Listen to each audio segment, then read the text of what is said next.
Hello guys, welcome to my channel English by heart. और मैं आपके लिए लेकर आया हूँ वोकैबलरी की महाभारत उन सभी स्टूडेंट्स के लिए जो जूझ रहे हैं वोकैबलरी से और बहुत सारे टाइम से कॉम्पिटिटिव एग्जाम्स क्लियर नहीं कर पा रहे या फिर कोई भी कॉलेज का एंट्रेंस एग्जाम क्लियर नहीं कर पा रहे। उनके लिए सीरीज है जहां पर आपको वोकैबलरी दिल से याद करवाई जाती है बिना लिखे, राइट। तो आज हम देखने वाले हैं उसका पार्ट थर्ड, जिसकी प्रोटैगनिस्ट है अंबा। अंबा कौन?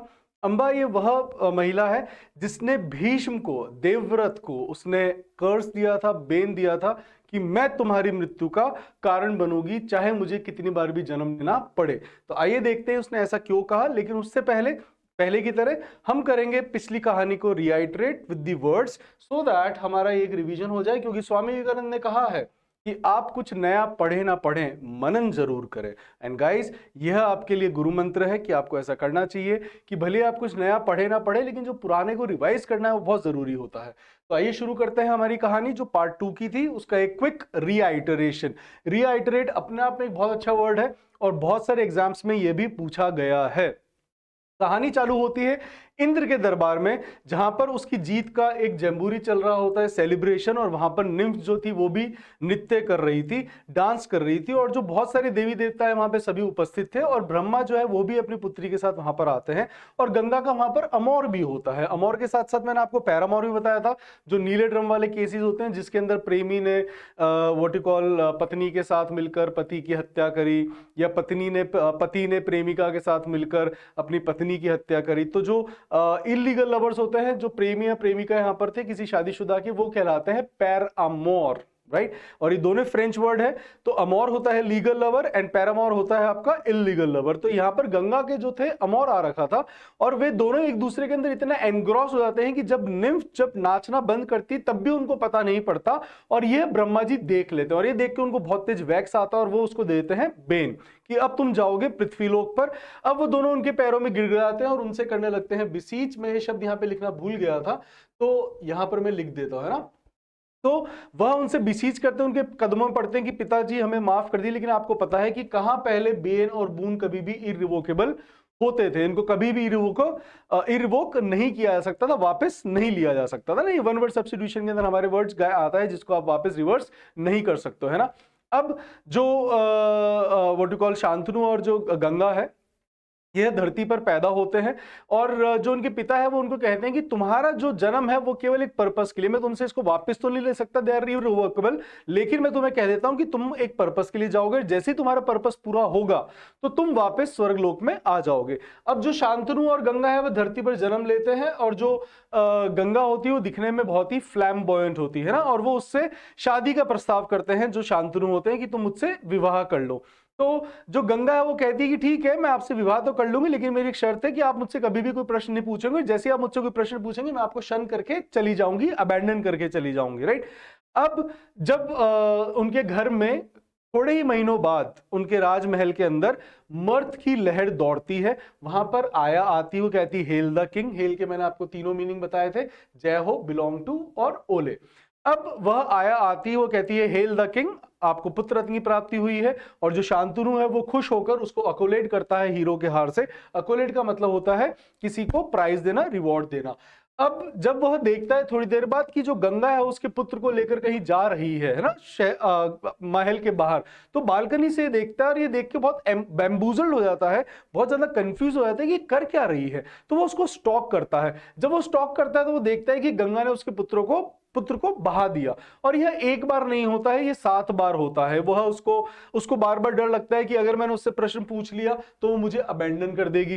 तो उसके बार बार महल में ग्ली की लहर दौड़ती है और वो बार बार आया को अकोलेट करता है, लेकिन वो बार बार बिविल्डर हो जाता है कि वो मेरे पुत्र को लेकर कहां जा रही है। और वो उसको रोक भी नहीं सकता क्योंकि उसने उसको वाव दिया था, वचन दिया था कि मैं तुमसे प्रश्न नहीं करूंगा। प्रश्न पूछोगी तो वह उसको शन कर अबेंडन करके चली जाएगी। वो सिर्फ उसको स्टॉक करता, वापिस आता, मेलनकॉलिक हो जाता कि हाय मेरा पुत्र चला गया, और वो उससे कुछ पूछ नहीं पाता, है ना। क्योंकि वह उसके कमलीनेस में आकर, उसकी ब्यूटी के पीछे उसने दीवाना होकर उसने उसको हाँ भर दिया था कि मैं तुमसे कभी कोई प्रश्न नहीं पूछूंगा। तो चुपचाप यहां पर वो अपने साथ जो पुत्र थे उनको भागते हुआ देखता है। और वो जब 8वां आता है तब उससे रहा नहीं जाता, वो उसको डिबार कर देता है उस पुत्र को बहाने से। डिबार कर देता मतलब वो उसको रोक देता है। जैसे ही डिबार करता है तो गंगा कहती है अब मैं जा रही हूं, यह पुत्र तुम्हारा है, इसका नाम है देवव्रत, और जैसे ये बड़ा होगा, जुवेनाइल होगा, मैं आ जाऊंगी। हमारा जो पर्पस था इस धरती पर वह 7 ऋषियों को साल्वेशन दिलाने का था, उनको मोक्ष दिलाने का था, right. It's a very good word. मोक्ष को हम कहते हैं salvation, liberation from the cycle of life and from the cycle of birth and death, right, that is known as salvation. अब यहां पर कहानी चालू होती है। जो अब हम देखेंगे कि जो भीष्म है, जो देवव्रत है ना, देवव्रत, अभी तक उनका नाम है देवव्रत, अब वो वापस लौटता है। अब वो जुवेनाइल हो चुका है। जुवेनाइल का मतलब हमने लास्ट वीडियो में देखा ही था। जुवेनाइल का मतलब होता है किशोर, जो 18 से नीचे है और 12 से ऊपर, उनको हम कहते हैं जुवेनाइल। तो जो देवव्रत है वह जुवेनाइल हो चुका है, और जब वह जैसे ही पहुंचता है तो जो राजा है शांतनु, वो बहुत खुश होते हैं कि मेरा जो पुत्र है वो वापस आ गया है। ही हैज रिटर्न्ड और ही हैज रिटर्न बैक। आपको मुझे बताना है वीडियो के अंदर कमेंट करके कि इसके अंदर रिटर्न बैक होगा, रिटर्न होगा, बहुत बार एरर में आया है ना। तो जो देवव्रत है वो वापस आता है, और जो शांतनु है वो पूरे नगर के अंदर यह हेराल्ड कर देते हैं बात कि उनके जो गद्दी है उसका जो अब नेक्स्ट सियोन होगा, उनके सिंहासन का, उनके थ्रोन का जो अब अगला सियोन होगा वह देवव्रत होगा। यह बात पूरे राज्य के अंदर हेराल्ड करवा देते हैं, ढोल नगाड़े बजवाकर, राइट, कि उनकी गद्दी का, थ्रोन का नेक्स्ट सियोन। सियोन का एक और सिनोनिम आपने देखा होगा जिसको हम कहते हैं एयर, राइट, एयर, राइट। ये डी गलती से आ गया, इसको हटा देते हैं अपन।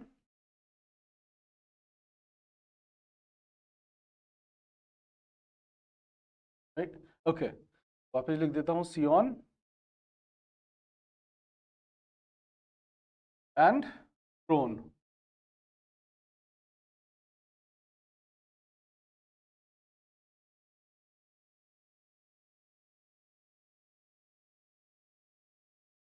तो अब यह पूरे नगर में हेराल्ड करा चुके होते हैं कि उनकी जो गद्दी है, जो उनका थ्रोन है, अगला सियोन होगा देवव्रत। अब होता क्या है कि जो हमारे राजा हैं वह एक दिन ऐसे ही नदी के किनारे ट्रॉल कर रहे होते हैं, और वहां पर उनको दिखती है सत्यवती, राइट। अब जो ये वही सत्यवती है गाइस, जो कि हमारे वेद व्यास जी, जिन्होंने यह जो एपिक है, जो पूरे विश्व का सबसे लंबा लिखा गया एपिक है, उसके जो ऑथर हैं, जो उनका आगे जाके मैग्नम ऑपस बना था, ये उन्हीं की माता है। और कोइंसिडेंटली आज भी उनके जो फादर हैं, he was under the weather, और यह उनकी जगह she was playing the second fiddle, right, and जो यह थी ये भी दिखने में बहुत शीन थी, right, और जो ये under the weather and second fiddle है, यह मैंने अपने पार्ट 1 के अंदर बताया है। जिसको लिखना है या जिसको रिवाइज करना है तो आप ये पार्ट 1 में जा सकते हैं, लिखने की आपको जरूरत नहीं। मैंने बताया ना डॉजेस कैसे बनाने हैं गाइस, राइट, तो यह आप पार्ट 1 में देख लें। ओके, तो आप वहां पे देख लीजिएगा।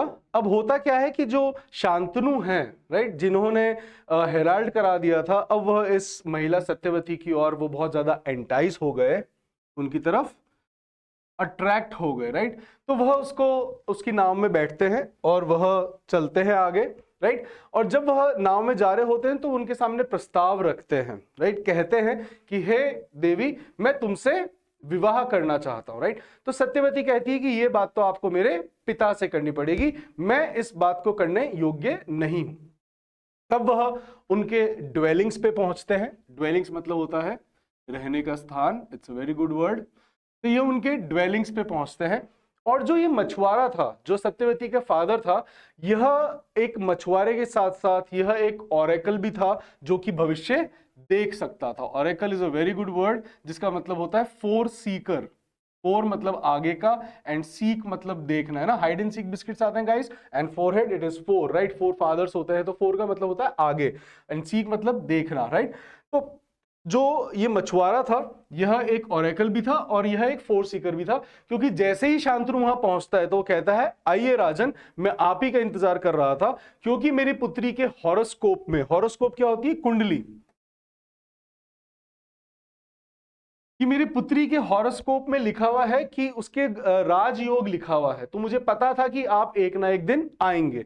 अब यहां पे शांतनु जो है वह पहुंचता है, वो कहता है कि मैं आपकी पुत्री से विवाह करना चाहता हूं। वो कहता है कि मुझे इसमें आपसे कोई आपत्ति नहीं है, आप मेरे तो सौभाग्य है कि आप मेरी पुत्री से विवाह करें, लेकिन मेरी आपसे एक कंडीशन है। मैंने सुना है कि आपने यह हेराल्ड करा दिया है पूरे राज्य के अंदर कि आपकी जो गद्दी है उसका अगला सियोन जो यह हेयर है वह देवव्रत होगा। तो इससे तो फिर जो मेरी पुत्री की जो प्रोजेनी होगी, है ना, प्रोजेनी हमने पहले भी देखा है गाइस, ये वर्ड, ये बहुत ही अच्छा वर्ड है प्रोजेनी। प्रोजेनी का मतलब ही होता है आपकी संतान। तो कहता है कि जो मेरी पुत्री की जो प्रोजेनी है वह तो कभी भी सिंहासन पर बैठ नहीं पाएगी, राइट। तो मैं चाहता हूं कि आप मुझे वचन दें कि आप मेरी पुत्री के जो संतान होगी, जो प्रोजेनी होगी, आप उसी को अपना अगला सियोन या एयर बनाएंगे। अब जो शांतनु सुन के बहुत ज्यादा बैम्बूजल्ड हो जाता है, बहुत ज्यादा बिविल्डर हो जाता है, राइट, बहुत ज्यादा कंफाउंड हो जाता है कि वो क्या करे, राइट, क्योंकि उसने अब ये पूरे शहर में, नगर में हेराल्ड करा दिया है। And he was a man of word. Man of word is a very good phrase, man of word. और गाइज ये वह फ्रेज है जो कि एक बार एरर में भी पूछा गया है, उन्होंने यहां पर एस लगा दिया था, नहीं, मैन ऑफ वर्ड्स नहीं होता है, मैन ऑफ वर्ड होता है। और उन्होंने ऐसा क्यों करा था? क्योंकि ये मुहावरा होता है मैन ऑफ लेटर्स। अगर आपको पता होगा तो एक मुहावरा होता है मैन ऑफ लेटर्स।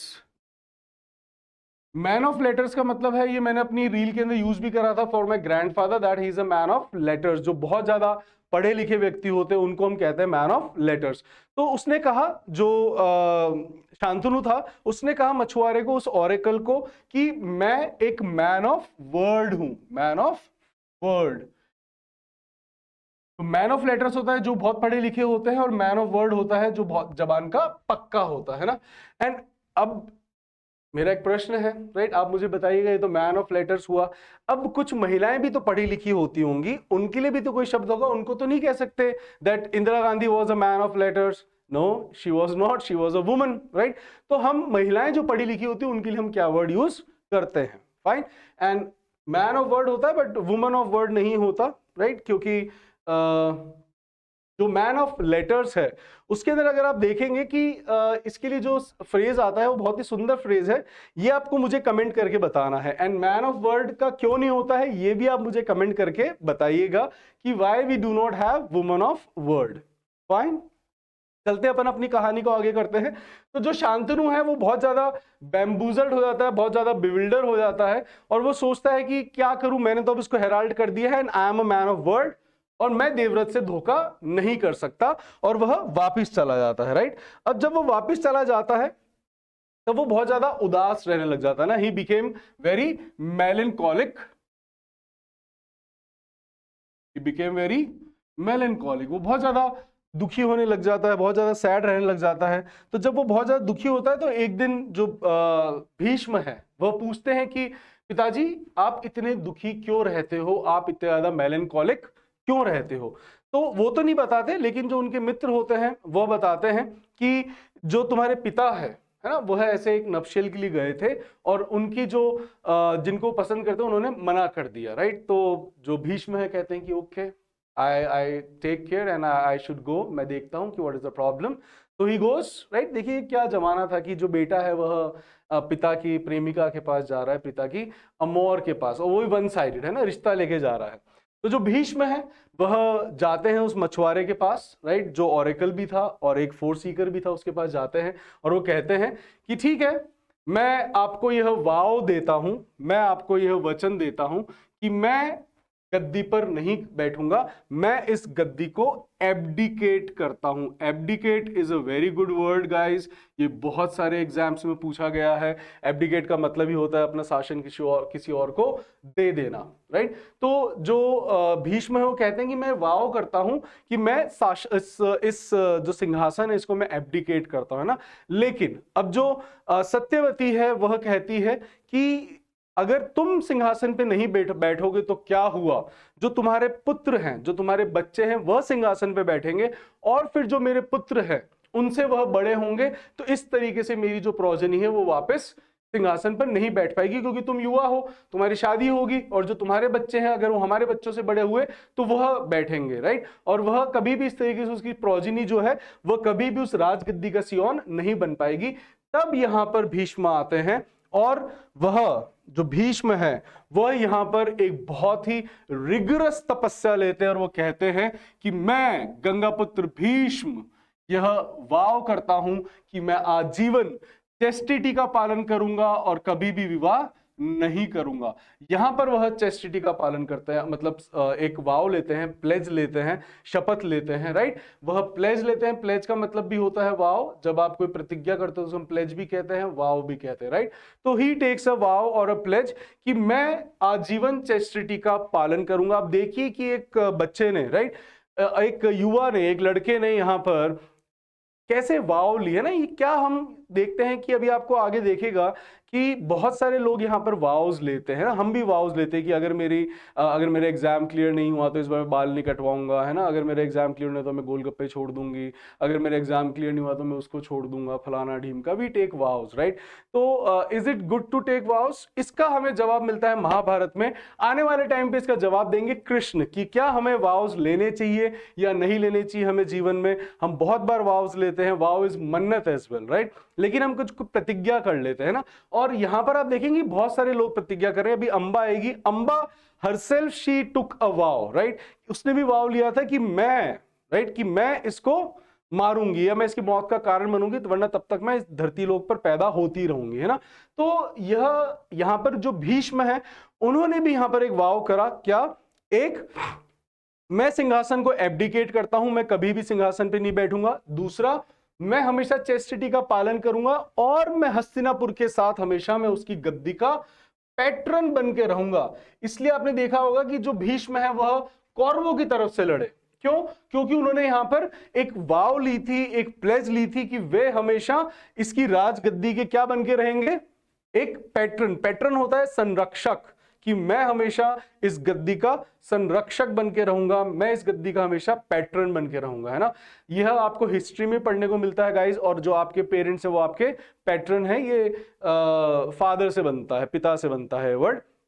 फाइन। अब यहां पर वह जब यह शपथ लेते हैं कि मैं आजीवन चेस्टिटी का पालन करूंगा और मैं इसका पैटर्न बन के रहूंगा, जब शांतनु को यह बात पता पड़ती है कि उनके पुत्र ने उनके प्रेम के लिए इतना बड़ा त्याग किया, इतना बड़ा सेक्रीफाइस करा है, तो वे उसको एक ब्लेसिंग देते हैं, उसको एक बूंद देते हैं, उसको एक वरदान देते हैं। क्या वरदान देते हैं? यूथेनेशिया का। गाइस, यह एक वन वर्ड सब्स्टिट्यूशन है, यह एक वन वर्ड सब्स्टिट्यूशन का वर्ड है गाइस, जिसका मतलब होता है इच्छा मृत्यु, राइट। यह बहुत बार हमारी चर्चाओं में रहा है, बहुत बार यह एक चर्चा का विषय रहा है, जिसके अंदर ये न्यूज़पेपर के अंदर भी आया है कि क्या हमें जो मर्सी किलिंग होती है, जो इच्छा मृत्यु होती है, जो यूथेनेशिया होता है, इसके ऊपर बहुत बड़े बड़े आर्टिकल्स आए हैं न्यूज़पेपर के अंदर। कई कंट्रीज में ये लीगल भी है कि अगर मान लो कोई बंदा इनक्योरेबल डिजीज से गुजर रहा है जो कि क्योर नहीं हो सकता है, तो क्या उसको इच्छा मृत्यु दे देनी चाहिए, राइट। तो यह हमारे यहाँ पर एक बहुत ही बर्जॉइनिंग इशू रहा है, बहुत ही उबलता हुआ एक चर्चा का विषय रहा है, राइट। अब यहाँ पर जो उनके पिता है, जो भीष्म के पिता थे शांतनु, वह उनका सेक्रीफाइस देख के उनको यहाँ पर यह वरदान देते हैं कि तुम यूथेनेशिया प्राप्त करोगे, कि तुम तभी मरोगे जब तुम्हारी इच्छा होगी, राइट। अब शांतनु और जो सत्यवती है उनका विवाह हो जाता है। कुछ समय बाद इन दोनों के दो पुत्र भी होते हैं। इनकी जो प्रोजेनी है वह आगे बढ़ती है, इनके दो पुत्र होते हैं। उनका नाम होता है, एक का नाम होता है, जो बड़ा है वह होता है चित्रांगद। वैसे नाम में कुछ नहीं रखा है, बट जस्ट एक बार आपको कंटेक्स्ट के लिए मैं बता रहा हूं। उसका नाम होता है चित्रांगद, और जो छोटा होता है उसका नाम होता है विचित्रवीर। ये नाम मेरे को बड़ा ही विचित्र लगा, है ना, कि विचित्रवीर नाम रखा था उन्होंने। ठीक है। अब क्या होता है कि जो चित्रांगद है उसका कोरोनेशन हो जाता है। यहाँ पे आप देख सकते हैं जो चित्रांगद है उनका कोरोनेशन हुआ है। कोरोनेशन मतलब ताजपोशी।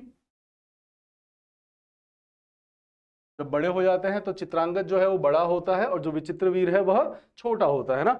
एंड जो चित्रांगद है जब वो बड़ा हो जाता है तो उसका कोरोनेशन कर दिया जाता है। कोरोनेशन होता है ताजपोशी। अब कोरोना एक वर्ड बड़ा इंटरेस्टिंग है, राइट। 2020 में हम सबने देखा, पूरी दुनिया ने देखा corona, right. And corona is very interesting word guys. कभी किसी ने इसको सर्च नहीं करा। आई थिंक कोरोना एक बियर भी आती है, अगर आप लोगों ने देखा हो। तो जो कोरोना है यह होता क्या है, आपको मुझे कमेंट में बताना है, और ये कैसे it is related to your ताजपोशी, है ना। तो जो अब चित्रांगद है उसका कोरोनेशन हो जाता है, और इधर जो शांतनु है वह डिमाइस हो जाते हैं। शांतनु है वह ओल्ड एज के कारण डिमाइस, और चित्रांगद दूसरी तरफ वह भी एक बैटल के अंदर उसको भी जो उसके एनिमीज हैं वह स्ले कर देते हैं, दैट मीन्स उसको मार देते हैं। वह डिमाइस हो गए ओल्ड एज के कारण जो शांतनु थे, और जो चित्रांगद था वह स्ले कर दिया जाता है उनकी एनिमी के द्वारा एक युद्ध के दौरान। अब पीछे बचा कौन? विचित्रवीर। अब जो विचित्रवीर है उसकी ताजपोशी होती है, वह उसका कोरोनेशन हो जाता है। यहां पर आप देख सकते हैं कोरोनेशन हो गया है, वह थ्रोन के ऊपर बैठ गया है। अब वह कोरोनेशन होता है और वह थ्रोन पे बैठता है, और उसका अब क्या है कि वो बड़ा हो गया, उसकी शादी करवानी है। अब यहां पर एंट्री होती है भीष्म की। भीष्म को बुलाया जाता है उसकी माता के द्वारा, और वह कहती हैं कि तुम क्या कहते हैं, हमारे जो पुत्र है उनके लिए वधु लेकर आए, राइट, उनके लिए आप पत्नियां लेकर आए। क्योंकि पहले आपको पता है कि पहले के टाइम में polygamy was allowed. Polygamy is a very good word. Poly का मतलब होता है बहुत, और gamy is use for marriage, right. तो आपको पता है कि पहले एक से ज्यादा शादियां हुआ करती थी, है ना। तो जो भीष्म प्रस्ताव रखते हैं कि क्यों ना हम काशी जो नरेश है उनकी पुत्रियों के साथ हम विवाह करें, क्योंकि हस्तिनापुर और काशी का जो बीच में पॉलिटिकल अलायंस जो थे वह मेंटेन किए जाते थे लड़कियों के आदान प्रदान, मतलब शादियां करके, है ना, कि गुड रिलेशन रखा जाए। तो कहते हैं कि बहुत टाइम से हमारा जो है काशी के साथ कभी हमारे संबंध, अब हमने आगे इसको बढ़ाया नहीं, क्योंकि जो भीष्म थे उन्होंने तो यहाँ पर वाव ले लिया था कि मैं चेस्टिटी का पालन करूंगा, फिर इनको भी टाइम लगा बड़े होने में, राइट। एंड काफी समय तक उनके साथ संबंधित, तो कहते हैं हम काशी जाएंगे, और वहां पर उनकी 3 पुत्रियां हैं, अंबा, अंबिका एंड अंबाला। तो इन तीनों को वहां पे स्वयंवर चल रहा है, और मैं उनको मांगूंगा अपने भ्राता जो विचित्रवीर है उसके लिए। अब जो भीष्म है वह जाते हैं, और जो भीष्म है वो आपको पता ही है वो शिष्य किसके होते थे, वह शिष्य थे परशुराम जी के। तो वो उस इयोन के सबसे बड़े योद्धा थे, उस इयोन के, इयोन एक गाड़ी का नाम भी है, मतलब उस युग के। तो जो भीष्म थे उस इयोन के सबसे बड़े योद्धा थे, राइट। और वह पहुंचते हैं उनके स्वयंवर के अंदर, और जब वह स्वयंवर में पहुंचते हैं, राइट, और जब वह स्वयंवर में पहुंचते हैं तब वह जो है बाकी सब उसका विरोध करते हैं, लेकिन भीष्म कहते हैं कि मैं इन तीनों राजकुमारियों को लेके जाऊंगा, और वह उन तीनों राजकुमारियों को अबडक्ट करके अपने साथ जबरदस्ती ले जाते हैं, अबडक्ट करके। और वह उस इयोन के सबसे फ्लेयर धनुर्धर थे, तो उनका कोई विरोध नहीं कर पाता, राइट। वो अबडक्ट करके ले गए तो भी, और वो तीनों को उनको लेके जाते हैं। जो अंबा है वो सबसे बड़ी होती है, हमारी जो प्रोटैगनिस्ट है कहानी की। अब वो उनको अबडक्ट करके लेके जाते हैं, और वो सबसे फ्लेयर होते हैं धनुर्विद्या में और शस्त्रों अस्त्रों में, तो उनके सामना कोई नहीं कर पाता, तो वो आसानी से चले जाते हैं, राइट। अब वो चले जाते हैं, वो माताओं के पास पहुंचते हैं, और उन तीनों राजकुमारियों को बताते हैं कि ये माता, मैं इनको ले आया। और जो अम्बा होती है वो माता को बताती है एक सीक्रेट कि हे माते, मैं तो ऑलरेडी किसी और से प्रेम करती हूं, मेरा तो ऑलरेडी एक अमोर है। अमोर गाइस आपको मतलब पता पड़ ही गया है, राइट। तो वो कहती है कि मेरा ऑलरेडी एक अमोर है, राइट। अब यह सुन के जो गंगा है, सॉरी, जो सत्यवती होती है, भीष्म की जो यहाँ पर माँ बनी है, सत्यवती जो भी शांतनु की दूसरी पत्नी थी, तो जो सत्यवती है वह कहती है कि पुत्र, ये तो तुमसे घोर पाप हो गया है, अब तुम इसको वापस इसके प्रेमी के पास छोड़कर आओ, जो शाल्य नरेश होता है, राइट। अब जो अंबा है वह उसके साथ जाती है, शल्य नरेश के पास जाती है, लेकिन जो शल्य है वो उसको पता है कि मेरी प्रेमिका कोई उठा के ले गया, राइट। एंड अब मैं कैसे, क्योंकि अब उसको शक है कि इसकी जो व्हाट यू कॉल पवित्रता है वह डिफाइल हो गई है। डिफाइल का मतलब ही होता है impure, it's a very good word, right. बहुत सारे पेपर में आया है, जो जूठा हो जाता है उसको भी हम डिफाइल कहते हैं ना, जो गंदा पानी है, जूठा हो गया है। आपने कभी सोचा हो कि हम जूठे को इंग्लिश में क्या कहते हैं? So it is defile, right. तो सॉरी, राइट, यस।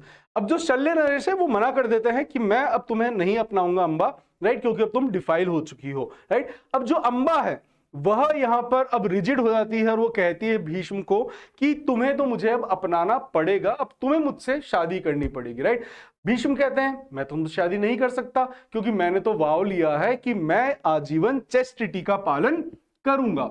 मैंने तो ये वाव ले रखा है कि मैं आजीवन चेस्टिटी का पालन करूंगा, मैं तुमसे शादी नहीं कर सकता, राइट। तो वो कहती है जब तुमने पालन करा है, तुमने मुझे अगवा कराई क्यों? क्योंकि अगर तुमने मुझे अगवा करा है तो तुम्हें मुझसे शादी करनी पड़ेगी, राइट। अब यहां पर क्या होता है कि वह उससे शादी नहीं करते हैं भीष्म, और जो गंगा है, सॉरी, जो अंबा है, वह चली जाती है गुस्से के अंदर। और जब वह गुस्से के अंदर जाती है तब उनको मिलते हैं परशुराम जी, राइट। अब परशुराम जी, आपको पता है कि वह किसके गुरु हैं? भीष्म के। अब वो परशुराम जी को अपनी सारी कहानी सुनाती है। वह कहती है कि ऐसे ऐसे भीष्म ने मेरे साथ ऐसा करा और वह मुझे अबडक्ट करके लेकर आया स्वयंवर से, अबडक्ट, और फिर उसने डिनाय कर दिया। अब उसने डिनाय कर दिया, अब मेरा जो प्रेमी था, है ना, जो शल्य नरेश थे, जो उसका प्रेमी था, जो उसका अमर था, उसने भी उसको शन कर दिया है, उसने भी उसको त्याग दिया है, ये कह के कि अब तुम डिफाइल हो चुकी हो, right. So defile is a good word. Defile का मतलब ही होता है झूठा हो जाना, शन का मतलब होता है त्यागना। तो जो परशुराम जी वो कहते हैं कि ऐसे कैसे, मैं चलता हूं तुम्हारे साथ और मैं करूंगा भीष्म से बात, राइट।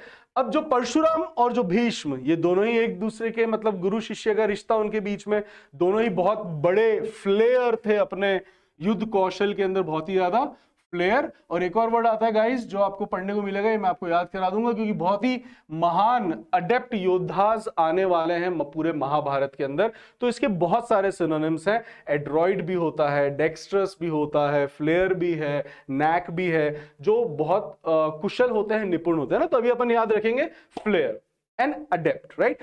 कि जो परशुराम थे वो भी बहुत फ्लेयर थे, और जो भीष्म थे वो भी बहुत ज्यादा अडेप्ट थे युद्ध कला के अंदर। वो उनको चैलेंज करते हैं, और जो भीष्म थे वो भी एडमेंट थे अपनी प्रतिज्ञा पर, वो भी बहुत ज्यादा एडमेंट थे अपने वाव पर, अपनी प्रतिज्ञा पर, अपने प्लेज पर, राइट। कि मैं, एडमेंट का मतलब होता है जिद्दी, तो वो बहुत अडिग थे कि बोले मैं नहीं करूंगा चाहे कुछ ही हो जाए। वो एक दूसरे को ललकारते हैं, उन दोनों के बीच में भीषण युद्ध होता है, और तभी वहां पर अपीयर होते हैं हमारे शिव शंकर, राइट।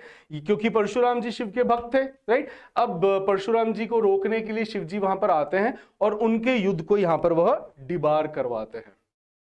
डिबार करवाते हैं मतलब रोकते हैं, हमने वर्ड पहले भी देखा था।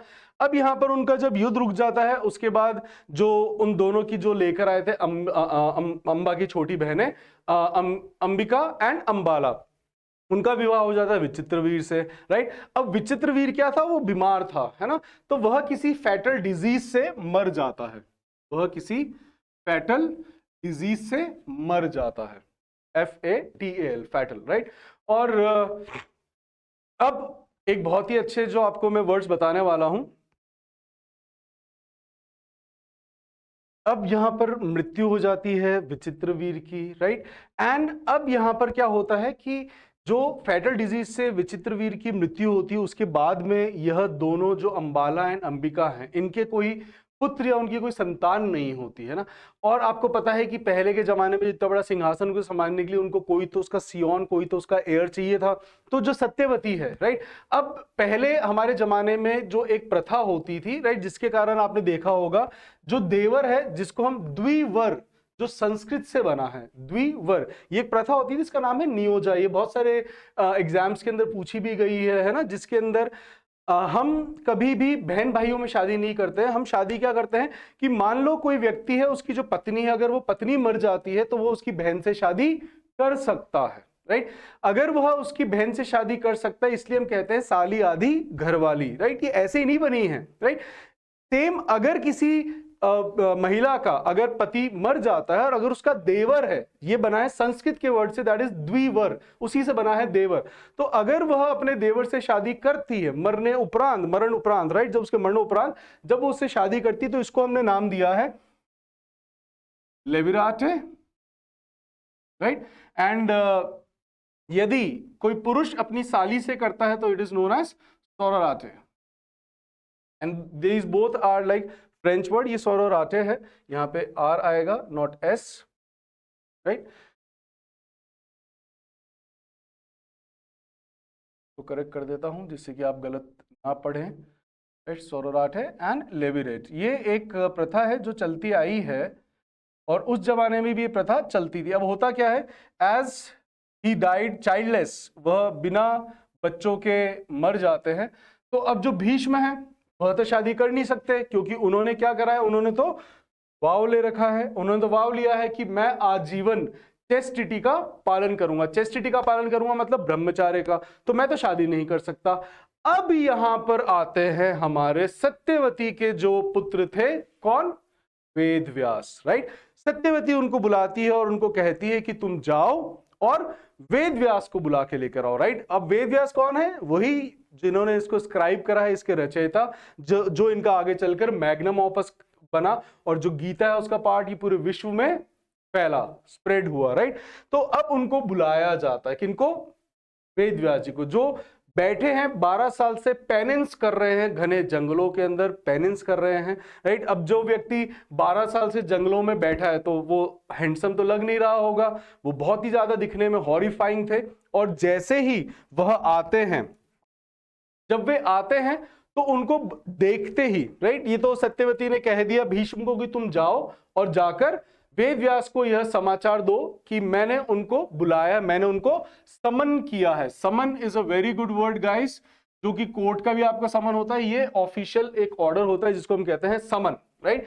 तो उनको राजगृह से मतलब आ रहा है एक ऑर्डर, तो बोला है कि जाओ उनको समन करो कि जो राजमाता है, राइट, जो सत्यवती है, उन्होंने उनको याद करा है। तो जो वेद व्यास है वो जंगलों से आते हैं और जब वो आते हैं तो देखने में देखिए आप कितने ज्यादा हॉरिफाइंग थे, बहुत ही ज्यादा टेरिबल, डरावने दिख रहे थे। और जैसे ही अंबा उनको देखती है तो वह देखती अपनी कर लेती है आंखें बंद, राइट। अब कोई लड़की या कोई व्यक्ति अगर आपको देख के आंखें बंद कर ले डर कर, राइट, तो ये बहुत ही ज्यादा डेरोगेटरी लगता है, बहुत ही ज्यादा अपमानजनक लगता है। तो इससे जो ऋषि थे उनको बहुत तेज रैथ आता है, right. Wrath is vex, right. तो जब भी मैं आपसे पूछूं रैथ क्या होता है तो आपके मन में जो सिनोनिम है उसको दोहराने का, इससे क्या होता है, हमारे सिनोनिम तैयार होते हैं गाइस। यह एक वन ऑफ द मेथड्स है। अगर आप यह भी मेरे साथ साथ करते चलेंगे कि अगर मैंने रैथ कहा तो वैक्स बोला और वैक्स बोला तो रैथ कहा, राइट। अब जैसे मैंने आपको वर्ड बताया है शन एंड अबेंडन, अगर मैंने अबेंडन पूछ लिया तो आपके मन में शन आना चाहिए, शन पूछ लिया तो अबेंडन आना चाहिए। इट गोज लाइक दैट, है ना, इट्स वेरी सिंपल। इससे होता क्या है गाइस कि अब आपके मन में वह वर्ड पक्के होते जा रहे हैं दिमाग के अंदर, एग्जाम तक एकदम पूरे पक्के हो जाएंगे। ये एक मेथड और लगाने का है ना।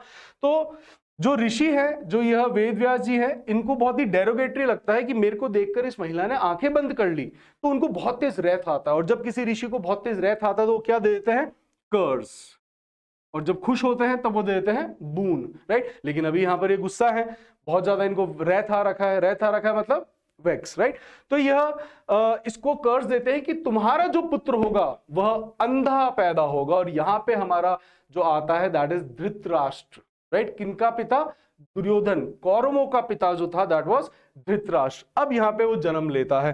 फिर होता क्या है आगे, जो दूसरी जो अंबिका होती है, जब उनके पास वो जाते हैं, राइट, कि पुत्र के लिए, तो जो अंबिका है वह देखकर उनको जो है दरवाजा, sorry what do you call, बेहोश हो जाती है। जब वो बेहोश हो जाती है, एकदम पीली पड़ जाती है उनको देखकर, तो यह भी आप देखिए कि अगर आपको देख के कोई बहुत ही बेहोश ही हो जाए तो यह देखकर भी जो वेद व्यास जी उनको बहुत तेज रैथ आता है। रैथ का मतलब वेक्स, राइट। अभी अपन दो पे चलेंगे, और भी इसके बहुत सारे सिनोनिम होते हैं but will go one by one, fine.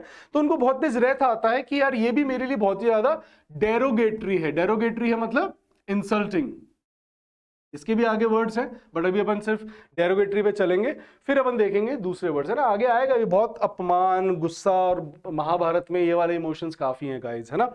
तो उनको जब बहुत तेज रैथ आता है तो उसको कर्ज दे देते हैं कि तुम्हारा जो पुत्र होगा, राइट, तुम मुझे देख के पीली पड़ी हो, तो तुम्हारा जो पुत्र होगा उसको भी जन्मजात मृत्यु होगी, और जन्मजात उसको एक डिजीज होगा, और वह इस कॉन्जेनिटल डिजीज से ही मरेगा।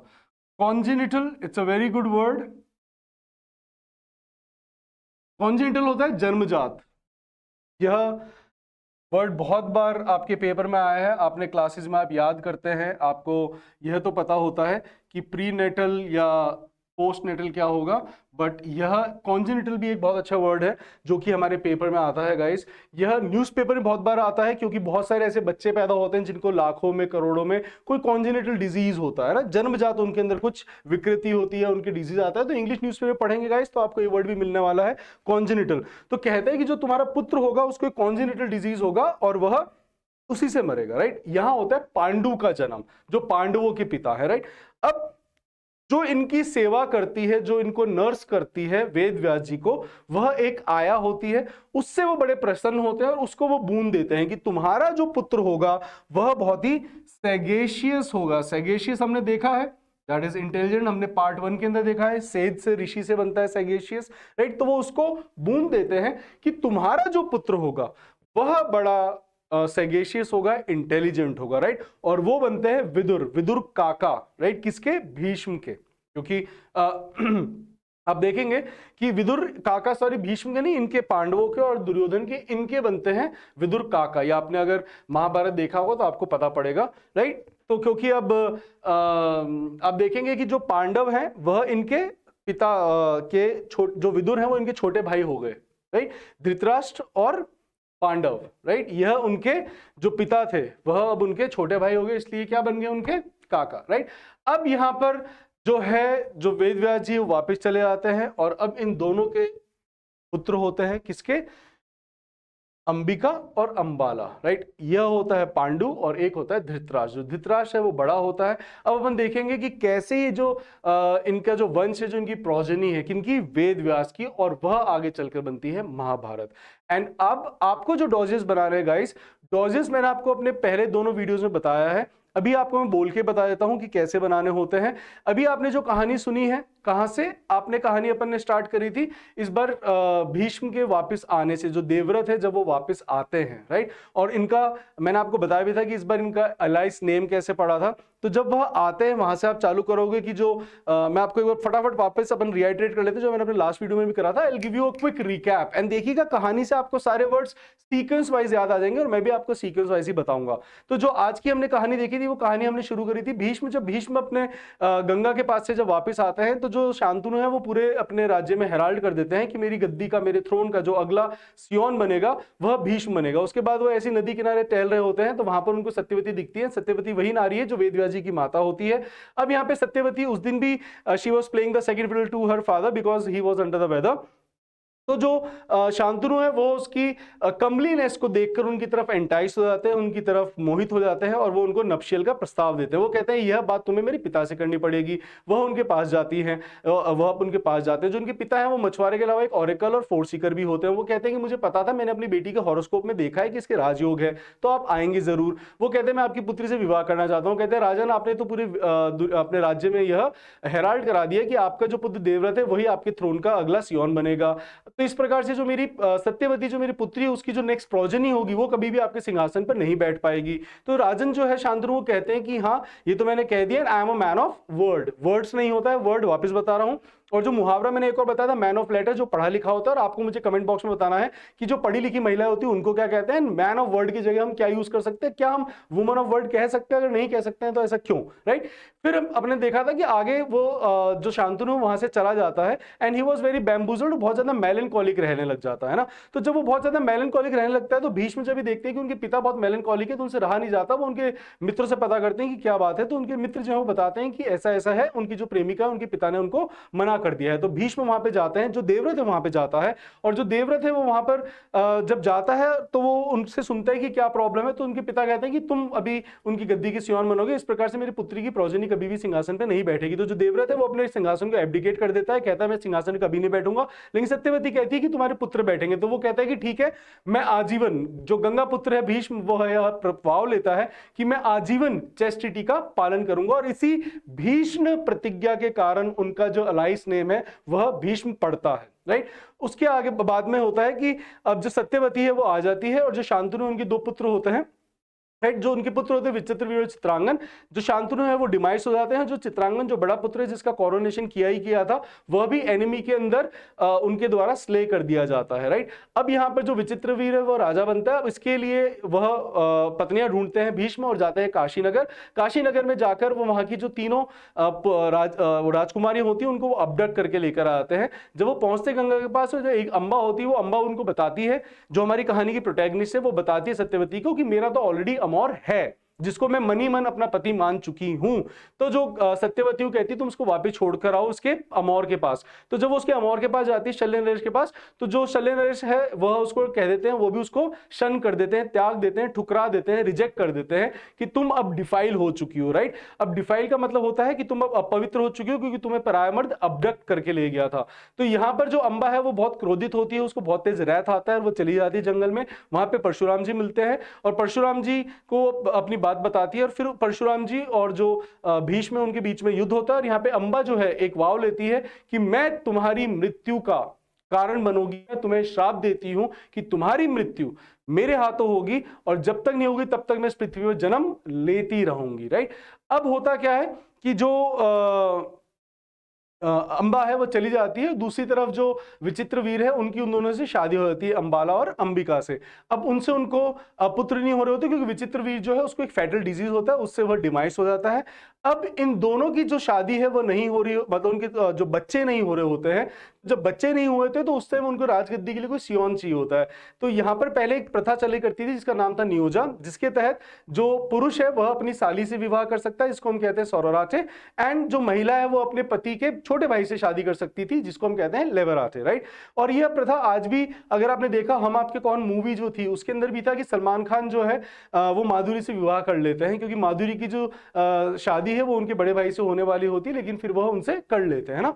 तो इसी ये एक अच्छे वर्ड है, आपको बहुत कम जगह पढ़ने को मिलेंगे guys, they are very good words.